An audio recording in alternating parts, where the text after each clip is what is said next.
And welcome back, footy fans, to another episode of Donnie's Disposals. I am your host, Coach Donnie Hess here, back with another Footy Insight player chat. And as I told you guys, I'm trying to find state league players in the men's and the women's, and especially out in Western Australia, because I don't have as many connections. And ladies and gentlemen, I have a wonderful guest joining me from WA and the Subiaco Lions, Miss Tarni Golisano. Tarni, thank you for joining me today. Yeah, thank you so much for having me on the podcast. Really excited to have a bit of a chat today. It is absolutely fantastic. So I used your nickname because I didn't want to try to, I think it's Tarnika, correct? Yeah, well done. Awesome, awesome. I was purely, I didn't want to butcher it, but I was like, I think Tarni is what you go by on Instagram. So it's like I thought that'd probably be a little bit easier to go with on there. So, and actually that's kind of a perfect little segue here. So when it comes to it, I know this is a footy podcast. I love talking footy, but I like kind of knowing the person that I'm chatting with a little bit. So if you could tell us a little bit about yourself outside of the sport of football. Yeah, look, I'm a teacher by day. So my full-time job is a PE and outdoor ed teacher. I actually run a footy program within the school as well. So yeah, really encouraging girls to get involved in female footy in a school space, which is pretty cool. So pretty much an ideal job for me, just being able to coach and mentor young girls in footy away from work. I've got a partner who I've been with for 5 years, Kate Stewart.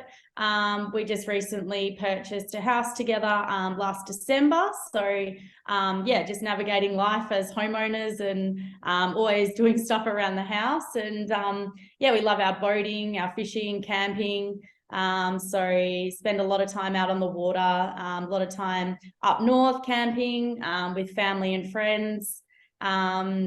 Yeah, I'm from a family of five, so I've got two older brothers who sort of got me into footy, and I'm sure I'll talk about that a little bit later. My mum and dad just recently retired, so they're sort of living the grey nomad life at the moment and doing a fair bit of travelling and making all of us really jealous with their travels. So hopefully in school holidays, get up and see them in a few different places around Australia and join them on some of their travels. Fantastic. You are just a little bit of everything. That's fantastic. I love hearing it. So, all right. Being in WA again, footy mad WA, I must ask this. What is your earliest footballing memory? Yeah, look, like I just mentioned, got two older brothers, and I grew up always dancing. So mum and I used to head off to dancing, and the boys would head off to footy with dad. Yeah, used to just go down, watch them, and watch them run around. And I remember doing that from such a young age. And I'd be out the back, not really watching, just kicking the footy around with other kids who wanted to have a kick. And yeah, I suppose getting to watch my brothers play, I always said to my parents, you know, I'd love to play footy. At that point in time, you know, girls weren't really playing footy. Every now and again, you might have seen a female in one of the male junior teams. So I was just running around, concentrating on my dancing. And then I suppose I finally realized when I got to about high school as a 13, 14-year-old, that girls could actually play footy. And I suppose that's sort of where my footy journey started. But yeah, it was definitely just from going down to my brother's football, watching them, seeing all their mates play footy, kicking out the back with all of our friends and families, and we're having barbecues. And yeah, I suppose my skills weren't too bad. And once I found out that girls could play footy, I just sort of jumped straight into it. No, I love that you girls can play footy too. I absolutely love that. And the best part is nowadays they don't have to doubt that, which is absolutely fantastic. So I gotta ask this. You're a current day player. You have the luxury of playing. Unfortunately, my playing days are over. So I always love asking this, what is your favorite part about playing the sport of footy? Yeah, I suppose I sort of like the fact that footy is a sort of a developing sport for females. I like the challenge that we sort of face with, you know, it's not set in stone and we don't know the future of women's footy, but I really love being a part of the growth of that. And, with my job as well, mentoring these young girls and saying there is a pathway. And when I first started, there wasn't, but I just played because I loved it. I love the physicality of the game. I loved that boys were playing it. So I wanted to do it as well. I didn't feel like it should just only be the boys playing, because I was out the back running around with a whole bunch of boys and I could keep up with them and I could tackle them and they'd tackle me. So I suppose it's just, being able to have that physicality and showing that women are strong and they are capable of playing such a physical sport. Absolutely love it. Totally agree. Okay. I asked this question only because it's always my favorite part. I think it's a little bit of Aussie culture, especially in the footy states. What club do you barrack for and why? Oh, at the moment, it's a little bit contentious, but I'm a West Coast Eagles supporter. Mhm. I've been a member ever since I was a little kid. My grandparents were some of the first ever members, and that's sort of been passed down. My parents have been members, and then I suppose my parents got all me and my brothers to be members. So I'm very loyal, although they haven't had a great season. Still a very loyal West Coast Eagles supporter, and will continue to be a member going forward. And hopefully one day my family will have a membership as well.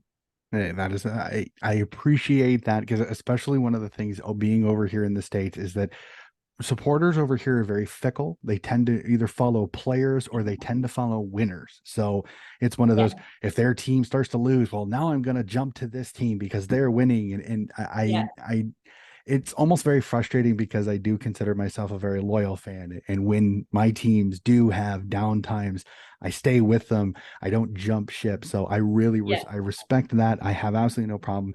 And it's not like West Coast hasn't had some success in its time period. So I will definitely exactly. say that there is nothing wrong with being a West Coast supporter at all. So I asked this, but we'll stay in that realm. And I love this one. I Yeah. know it's not easy for some because this is like picking your favorite child, favorite player of the past, and favorite player currently on the Eagles list. Yeah, pretty difficult. I suppose past, also I suppose somewhat contentious, but I used to love watching Ben Cousins play his footy. Mhm. I think he was just an absolute athlete. And in his prime, he was absolutely incredible, and I just loved watching him play footy. His skill level was exceptional. So I think, it's great to see that he's doing so well now. But yeah, I think he's definitely one of my favourites from the past. Probably present would have to be Oscar Allen. I just absolutely love his how he plays the game. His height is, you can throw him around anywhere, and he'll do his job. And from what I can gather, just from being a supporter and looking in, he seems to be pretty loyal to the West Coast Eagles. And although they're having some challenges at the moment, he seems to be like a great young leader in the club, and no doubt he'll probably hopefully one day be one of the leaders within that club. Fantastic. Okay, I'm gonna do one little question without notice, but I gotta ask. Harley Reid, do you think the Eagles should draft him, or do you think they should move to pick multiple picks? Oh yeah, tricky one. Yeah, I think they should take him. Yeah, I I, reckon they should take him. I feel like draft picks are great, definitely, but I do feel like the Eagles have got some good young talent. Um, and yeah, I'm not sure a few more 18-year-olds is going to solve their list problem at the moment. Mhm.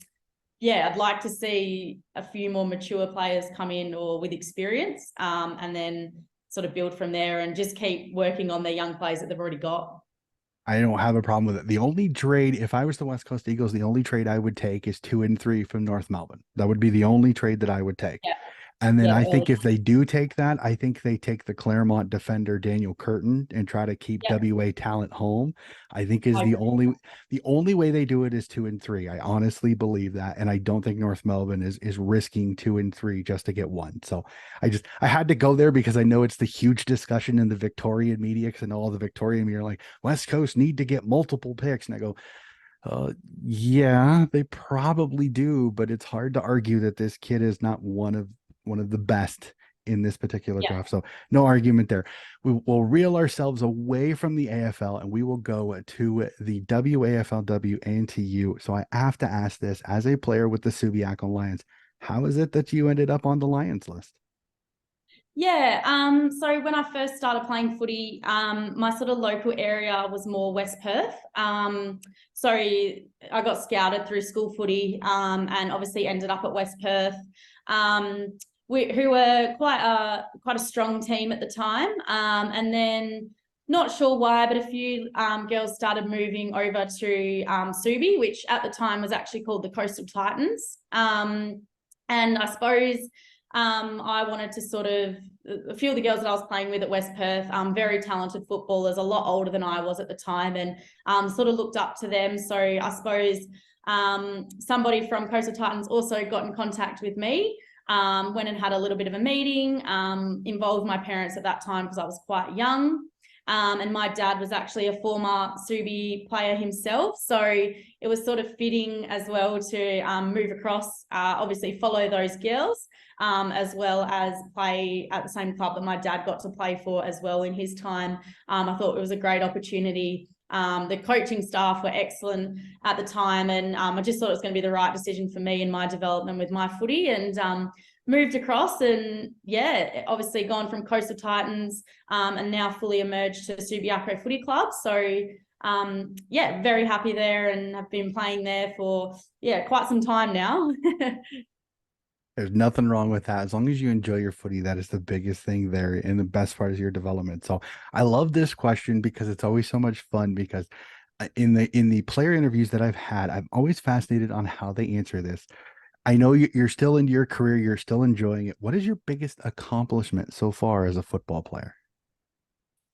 Yeah, I've probably got a couple on different levels. The main one obviously would be being drafted to the Freo Dockers in its inaugural year. So pretty incredible to start playing footy as a 13, 14-year-old girl with absolutely no pathway other than playing state league footy and a couple of carnivals and things like that.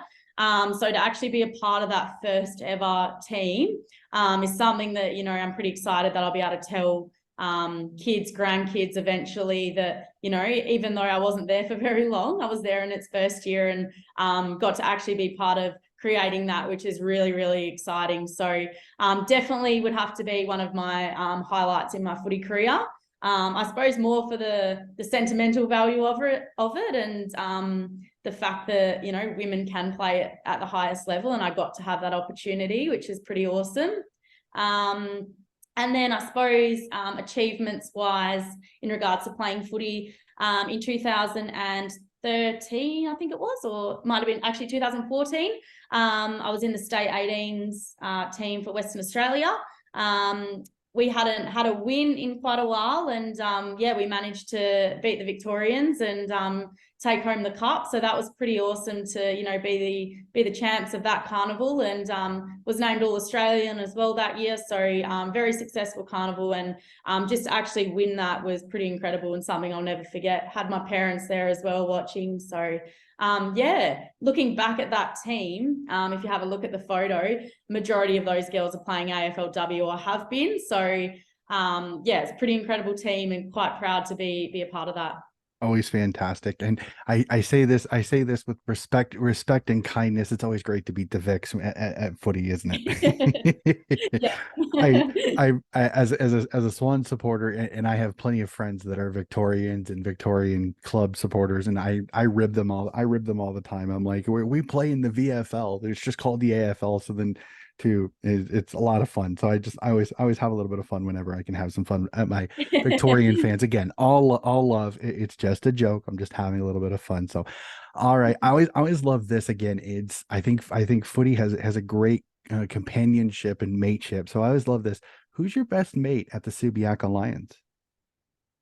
Yeah, I suppose I try and get around to everybody, but there is a couple of girls that I've spent a lot of time with over the last probably more so 2 or 3 years.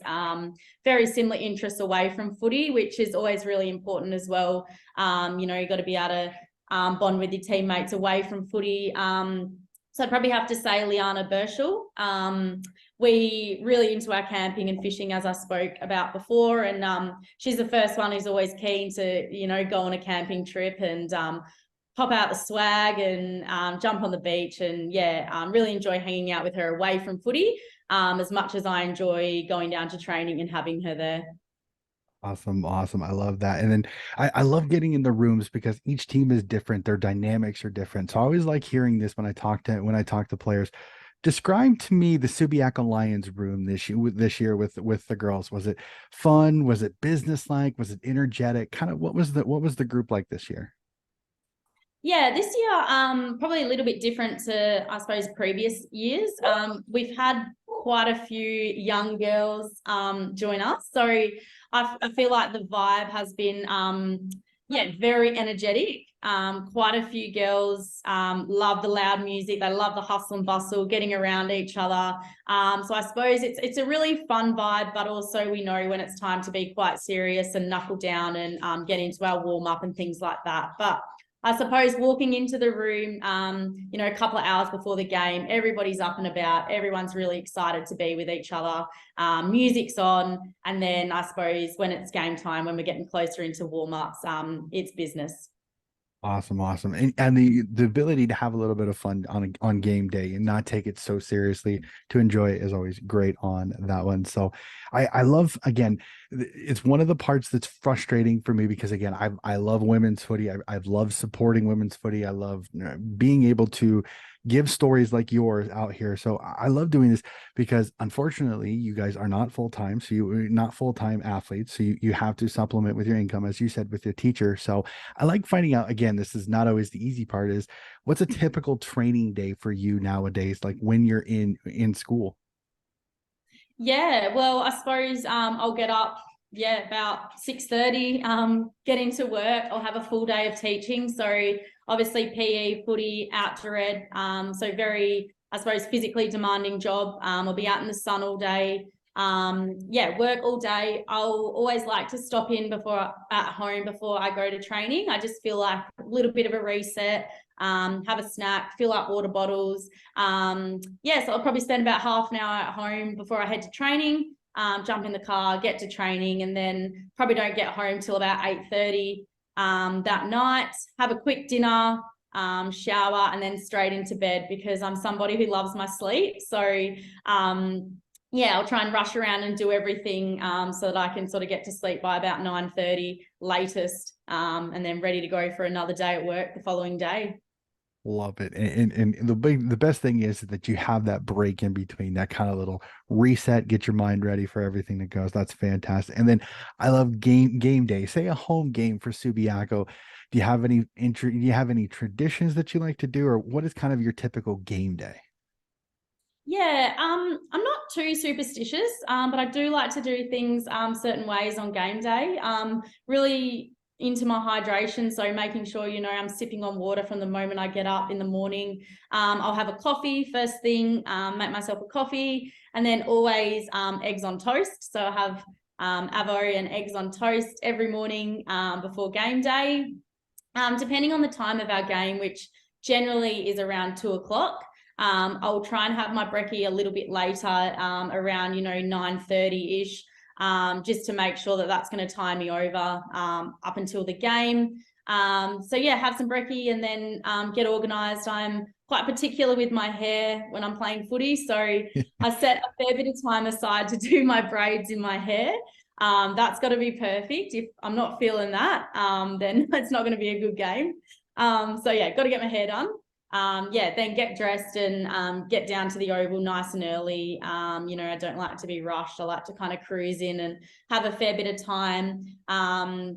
Pack a banana, and that'll probably be my snack before game day. And then once I get there, straight in for strapping, get that done really early, get changed nice and early, and then I'm just happy to sit, cruise around, have a chat to a few people before getting to, the warm-up and coaches' addresses and things like that. Awesome, awesome. I love that. Feel good, play good. That's the biggest. I love that. I love that one. Yeah, So as long as you're feeling everything that goes there, you're going to play well. So that's not a that's it. problem at all. So again, as you said, the pathways for women have slowly progressed, but I love finding this out because Sometimes it's a females game, sometimes it's a males. Was there a player that you model your game after that you got to see as a kid? Um, yeah, I suppose that's a tricky one. Yeah, look, I sort of like to, I'm quite, yeah, I like to sort of do my own thing. And I don't, I suppose, want to be like anybody else other than being the best version of myself. Always train pretty hard. Um, I always do things. If I'm going to do something, I'm going to do it right. I'm going to do it 100% of the time. So I'm not sure whether I model somebody other than the best version of myself every time I step out on that field. There's nothing wrong with that. You be the best you. That's all that matters. So, which is absolutely fantastic. And then, as you said, you had the luxury of playing it with Fremantle in the opening year. So you've played some really good opponents. Who's the toughest opponent you've ever played on? Yeah, I suppose more so from a WAFL level. And she actually did play AFLW as well, and she's actually in coaching now. But when I was younger, I was always just my skills weren't great when I first started footy. They were okay, but it definitely wasn't a strength in my game. So a lot of the time, I used to tag quite a few of the decent players. And probably the one of the hardest people I ever had to tag and play alongside would have been Kirby Bentley. Um, she also played with me at Freo, which was pretty cool. But I do remember back in the days when I was playing at Coastal Titans, I used to always play on her when she was at Swan Districts. And she would just make my day very, very challenging. She is an exceptionally smart footballer. Probably wasn't as fit as I was, but yeah, very smart, very clever, knew where the ball was going, used to stand on my toes, pinch me on the back of the arm. Yeah, make my day pretty challenging. So I have to give credit to her and say she's probably one of the toughest players that I've had to play alongside. Awesome. That's fantastic. I love hearing that. And it's a name that not everybody would go. It might be an AFLW player, or it might be one of those superstars. Sometimes it's those players that are always great. And I will say this: I love taggers. I genuinely appreciate because you'd be surprised what they can do, and they're always so much fun to watch because they're always around the footy because that's why they're a tagger. So I absolutely love that. So my respect to you. That you played what is not an easy role. So that is fantastic. So we'll go to this last season just gone by, and I want to go to you on this one. Is that I kept an eye on the WAFL this year with covering it. I kind of did monthly resets, so I was keeping an eye on how you were going and how the WAFL competition. So your thoughts on this season this year with the Subiaco Lions? Yeah, look, I think there was lots of good things that happened, and there's a lot of potential there, but obviously really didn't make the most of our opportunities this year. Unfortunately, lost a couple of games that were quite crucial for us, and definitely should have been games that we should have won. The list that we had, we definitely had the potential to be winning some of those games that we dropped, and unfortunately just couldn't string it together on too many occasions, and that really hurt us. And yeah, I suppose for me, quite a disappointing end to the season. I've been playing for 12 years now, haven't won a WAFL premiership. So that's high on my radar and things that I want to achieve before I'm done playing footy. And yeah, unfortunately, we weren't even close to that this year. And yeah, I think, like I said, there's a lot of potential there and there's a lot of room for improvement with that. So hopefully next season, a bit more of a successful season for us. All right. Well, it's kind of a great transition because I'm always fascinated on how people look at this because for me, success is a very interesting term. So, do you think there's any way you could consider this season a success at Subi, or are you one of those that you didn't make finals? There were goals that you wanted to achieve, you didn't, so it wasn't. Yeah, look, I suppose there's definitely those small things that happened throughout the season which made it a success. We had a number of girls play their first ever WAFL W League game, which for them, that's absolutely incredible and great for the club as well to have new girls coming through. We had lots of young girls who got the opportunity as well, and seeing them playing really, really awesome footy is, yeah, fantastic for them. But I think as a whole and as a team, yeah, it's not where we wanted to be, and to not play finals is really disappointing. And I suppose as the captain of that team, I'm pretty honest with the group in saying that, we're so much better than that. And that's not really acceptable. And I suppose personally for me, in my opinion, it wasn't a success.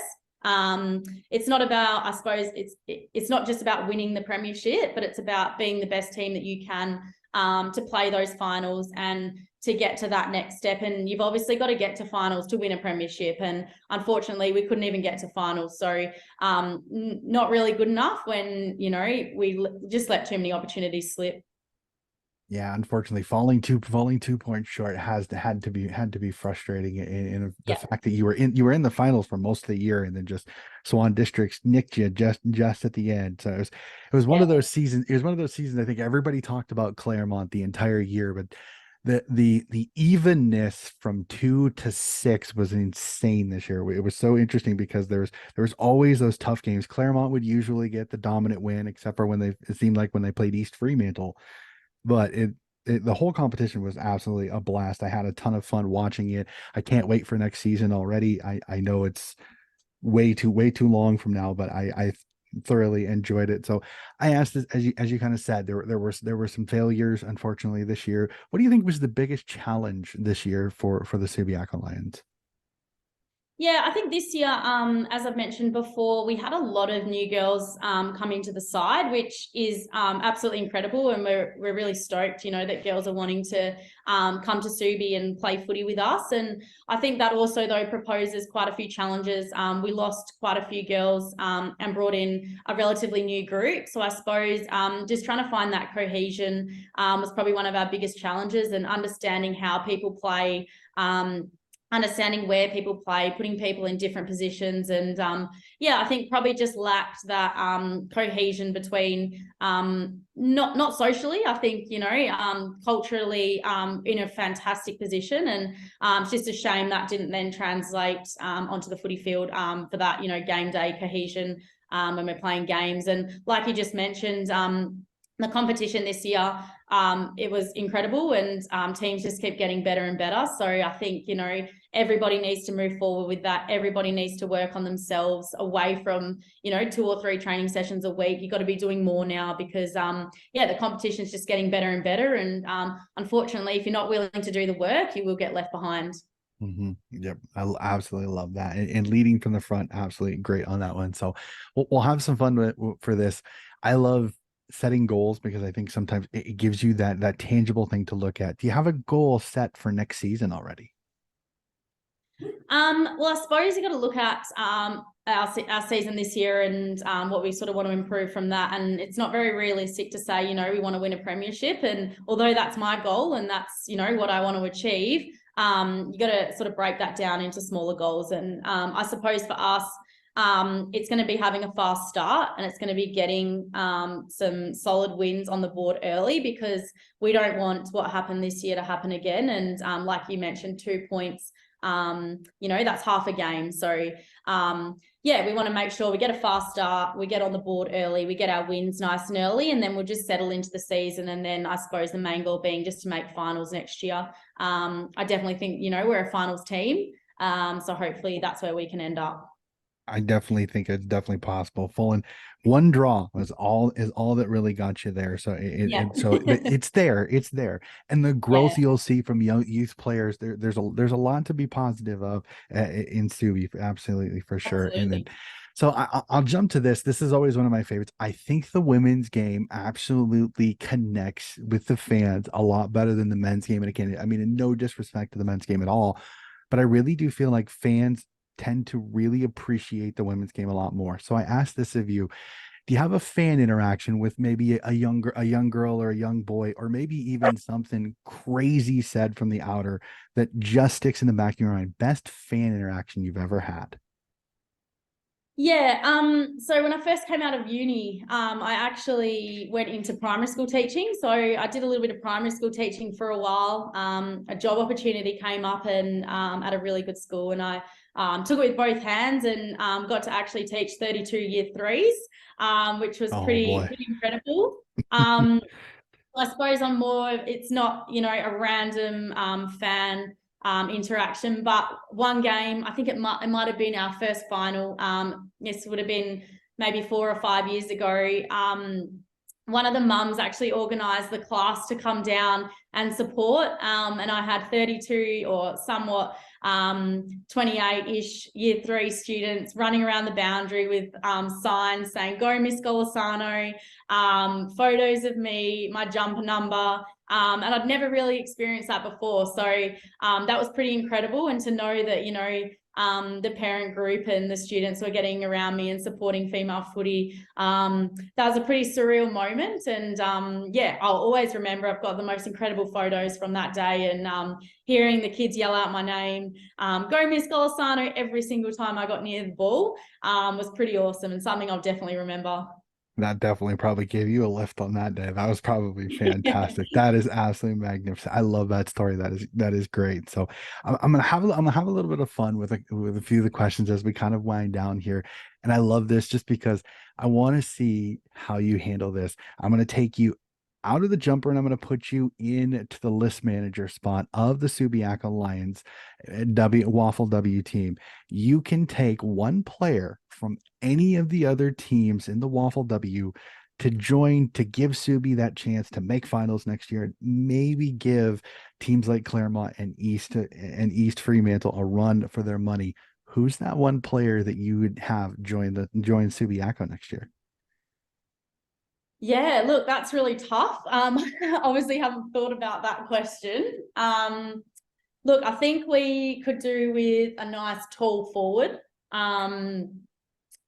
So yeah, just think back to this season. Who would I like to take? I know that she has gone to AFLW now, but Ariana Hetherington from South Fremantle, I would definitely like to have her on my team because I think she could be that tall forward. But I also know that she can play in the ruck, and then you could also put her back. So I think she's a tall, but she's also a bit of a utility. And look, I'm sure she's going to have a really successful season at Freo. So I don't think we're going to get her back into the WAFL. But I would definitely like to have her on my team. A lot of potential, quite new to footy. But I think, yeah, she'd be awesome down in our forward line as a nice solid target. Yeah, she would be an incredible addition for sure. I would definitely not disagree with that. So I'm gonna have a little fun with this one. We may throw a few teammates under the bus, but we'll do it as gently as possible. So I want you to think of the first teammate you think of when I give you kind of a name or kind of a comment here. So team mom, who's the team mom of the Subiaco Lions? Oh, we've got quite a few teenagers now, actually. So I won't mention any of the older girls. It'd probably have to be Olivia Wilmarens. She is an absolute character. And yeah, she's always talking about all the little flings and dates and things like that. So I'm going to put it on Liv. Alrighty. Who's the funniest? Who has the best jokes? Oh, gosh. I hope she doesn't listen to this because she doesn't need any more pumping up. But I'll definitely have to be Meg Brown.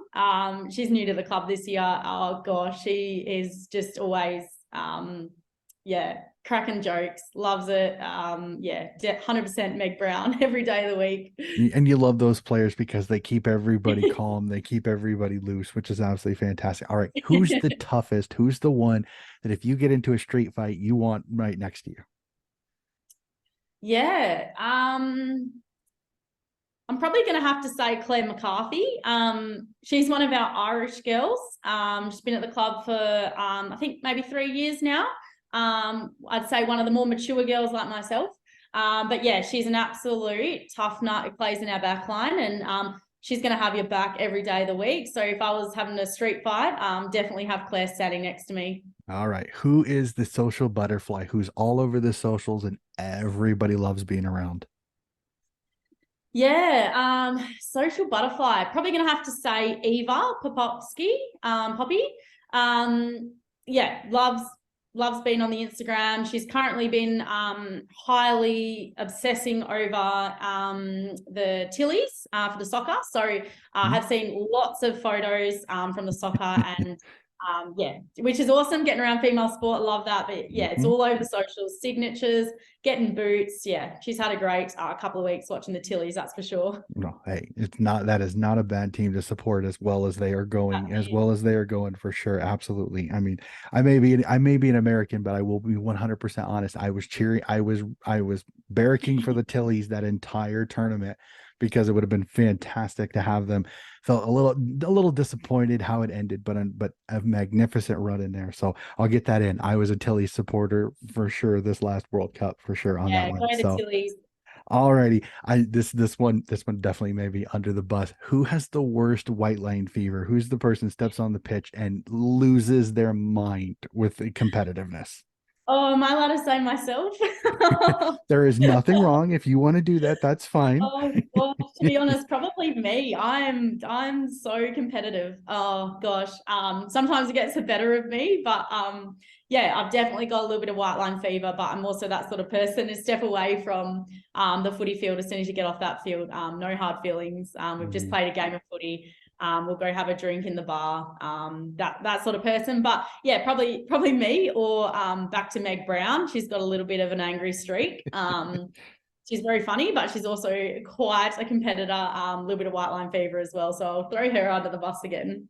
There's nothing wrong with that as long as it stays between two white lines once you step over. So not a problem. All right, we'll go to this then. This is my favorite. Who's the most emotional? Who's the one that easily gets the tears going?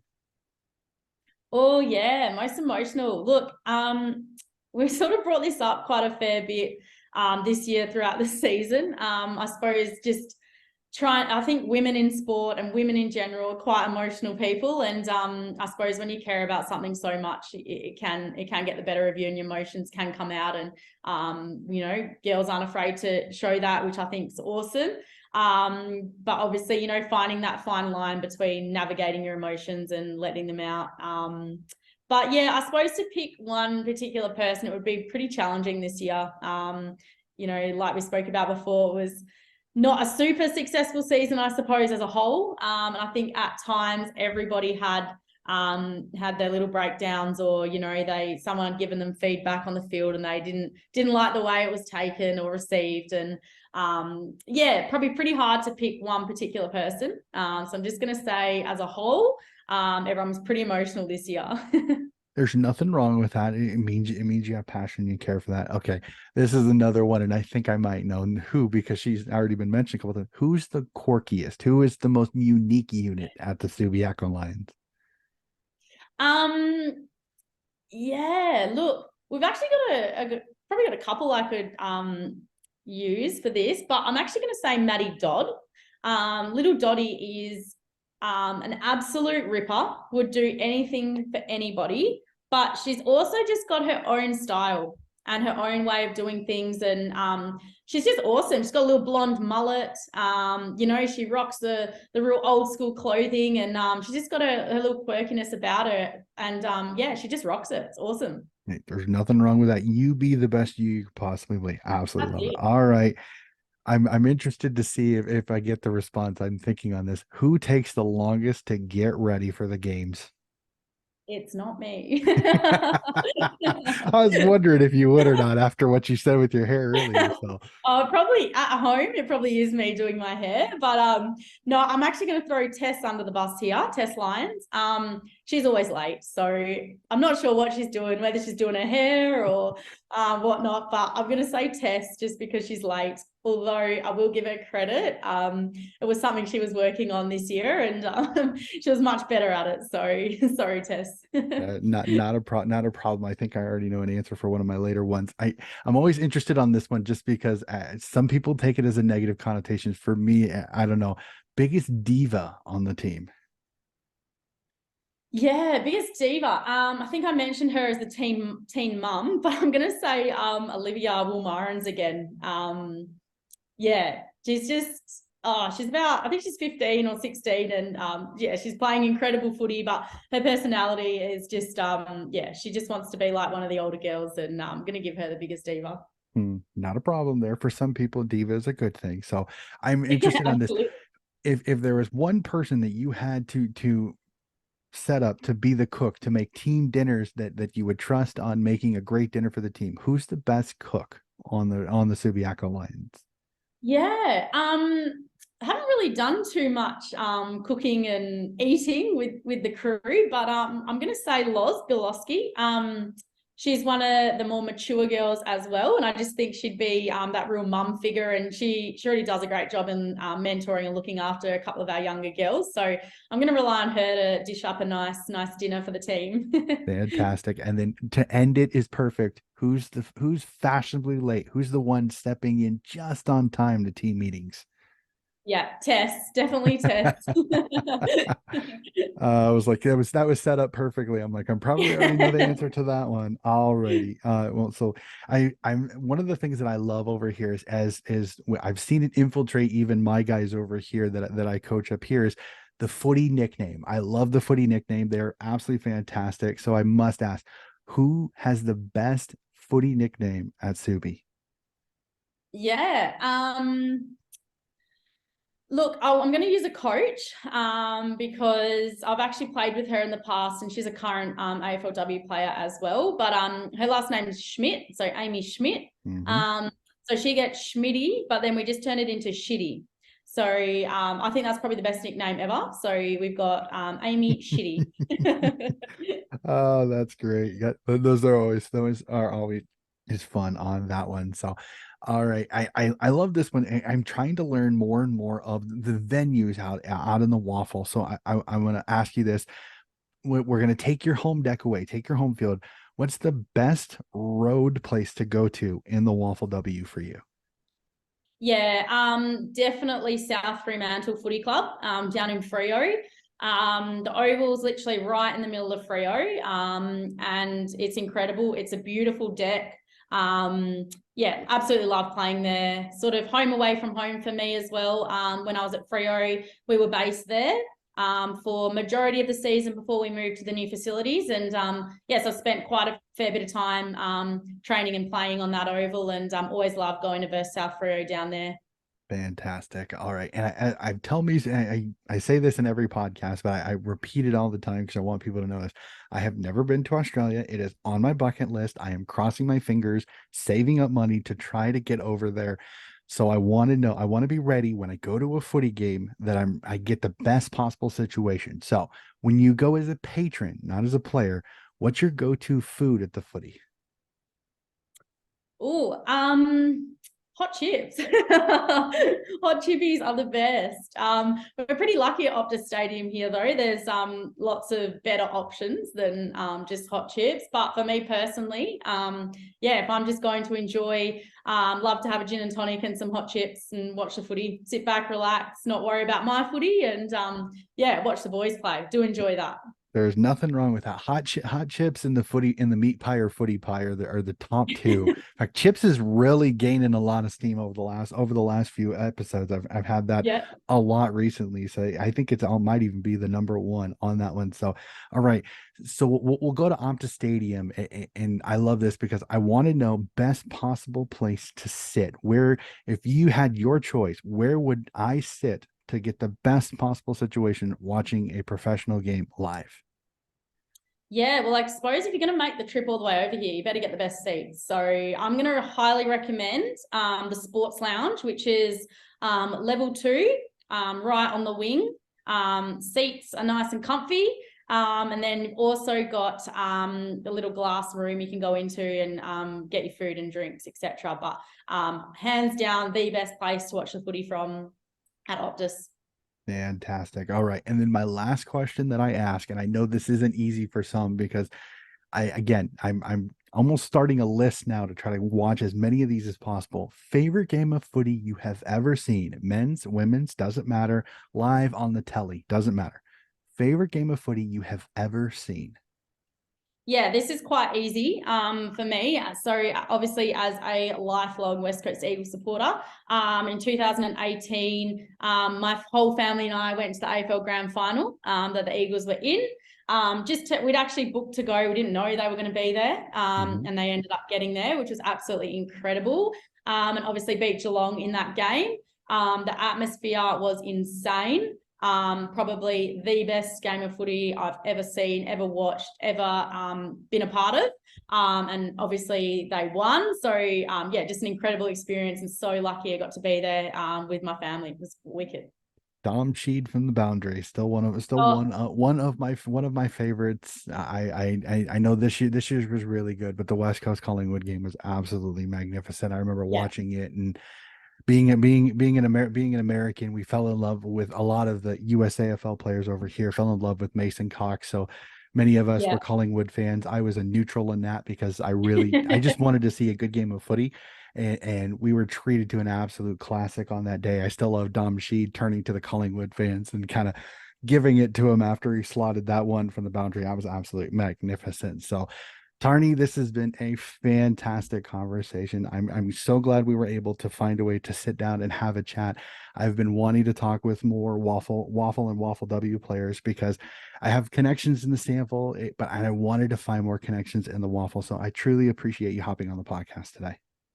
No, thanks so much for having me, Donnie. Really nice to catch up and have a chat. And yeah, more than happy to get you in contact with some other Waffle W players and have a chat with them as well. And thanks so much, obviously, for supporting AFL over in the US. And yeah, go the Eagles.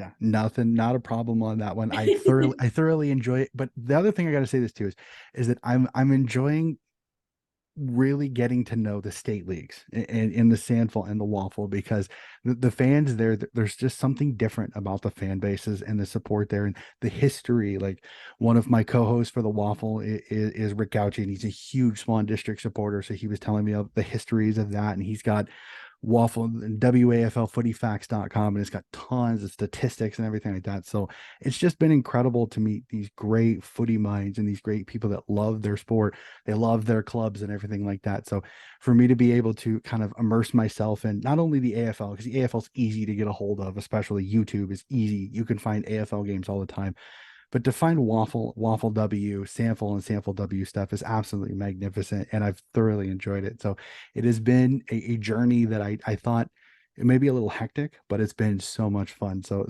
these are the days that I absolutely love, being able to chat with somebody that gets to play in these fantastic leagues for some of these really awesome great clubs like Subiaco and so on and so forth. So all right, ladies and gentlemen, that is going to do it for our episode today. Again, keep an eye out, more AFLW coverage. The finals are coming up.